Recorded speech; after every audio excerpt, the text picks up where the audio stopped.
Corona virus की जांच के लिए इस्तेमाल होने वाला चीन का rapid antibody test kit Bharat के जी का जंजाल बन गया है। यह किट बनाने वाली चीन की दो कंपनियां भारतीय चिकित्सा अनुसंधान संस्थान आईसीएमआर के जांच के घेरे में आ गई हैं।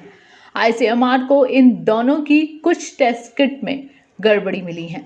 आईसीएमआर के मुताबिक इन दोनों कंपनियों द्वारा भारत भेजी गई रैपिड टेस्ट किट के परिणामों में बहुत अंतर आ रहा है और इनकी सटीकता दर भी बहुत कम है।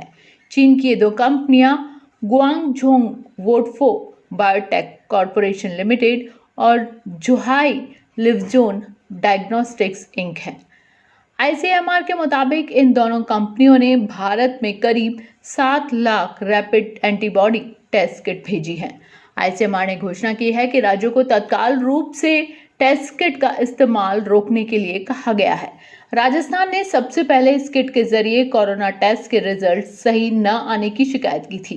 कुछ दिन पहले ही ये किट राजस्थान भेजी गई थी, लेकिन राज्य सरकार की तरफ से इन्हें ये कहते हुए लौटा दिया गया कि इस रिजल्ट सही नहीं आ रहे हैं। इसके बाद भारतीय चिकित्सा अनुसंधान परिषद आईसीएमआर ने इस किट से जांच करने पर फिलहाल रोक लगा दी है।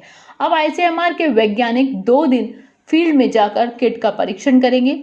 इसके बाद सरकार आगे इनके इस्तेमाल को लेकर अंतिम फैसला करेगी। भारत में कोरोना वायरस के बढ़ते मामलों को देखते हुए इन रैपिड किट की अहमियत काफ़ी ज़्यादा है। अब हम आपको बताते हैं कि ये टेस्ट किट कैसे काम करती है।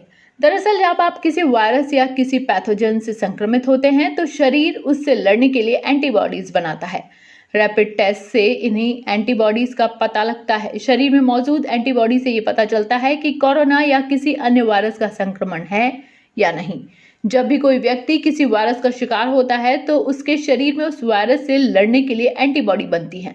रैपिड टेस्ट में उन्हीं एंटीबॉडीज का पता लगाया जाता है। इससे यह पता चल जाता है कि शरीर के प्रतिरक्षा तंत्र ने वायरस को बेअसर करने के लिए एंटीबॉडी बनाए हैं या नहीं।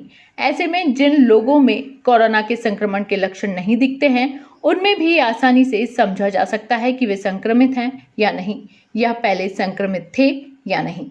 आपको बता दें, शरीर को स्वस्थ रखने में एंटीबॉडीज की भूमिका बड़ी होती है। ये किसी भी बीमारी का प्रभाव कम करने और उसको खत्म करने का काम करती है। इनके बनने की शुरुआत एंटीजन के शरीर में प्रवेश के बाद होती है। एंटीबॉडी शरीर में मौजूद व्हाइट ब्लड सेल्स या बी लिम्फोसाइट्स के जरिए बनती हैं। एंटीजन बी सेल्स इनके निर्माण में काफ़ी अहम भूमिका निभाते हैं। इसी एंटीबॉडी टेस्ट के लिए रैपिड टेस्ट किट काम आती है। अगर रैपिड टेस्ट नेगेटिव आता है तो फिर उसका रियल टाइम पीसीआर टेस्ट किया जाता है। रियल टाइम पीसीआर टेस्ट में पॉजिटिव आने पर अस्पताल या घर में आइसोलेशन में रखा जाता है। वहीं रियल टाइम पीसीआर अगर टेस्ट नेगेटिव माना जाता है तो उसे कोरोना वायरस का संक्रमण नहीं है। आपको बताते हैं कि इस टेस्ट किट के जरिए किस तरह से जांच होती है। सबसे पहले कोरोना संदिग्ध का सैंपल लिया जाता है। यह नमूना रक्त, प्लाज्मा या सीरम के रूप में हो सकता है। रैपिड टेस्ट किट में ये बताई गई जगह पर सैंपल की तय मात्रा डाली जाती है। अब टेस्ट किट में ब्लड के सैंपल के ऊपर 3 बूंदें एक केमिकल की डाली जाती है। बस 10 मिनट के बाद टेस्ट किट में परिणाम सामने आ जाता है। अगर रैपिड टेस्ट किट में सिर्फ एक गुलाबी लाइन से उभरती है तो इसका मतलब व्यक्ति नेगेटिव है। अगर किट पर C और M गुलाबी लकीरें उभरती हैं तो मरीज IgM एंटीबॉडी के साथ पॉजिटिव है। अगर किट पर C और G गुलाबी लकीरें उभरती हैं तो मरीज IgT एंटीबॉडी के साथ पॉजिटिव है। और अगर किट पर G और M दोनों गुलाबी लकीरें उभरती हैं तो व्यक्ति IgG और IgM एंटीबॉडी के साथ पॉजिटिव है। अगर रैपिड टेस्ट पॉजिटिव आता है तो हो सकता है कि व्यक्ति कोविड-19 का मरीज हो। ऐसे में उसे घर में आइसोलेशन में रहने या अस्पताल में रखने की सलाह दी जाती है।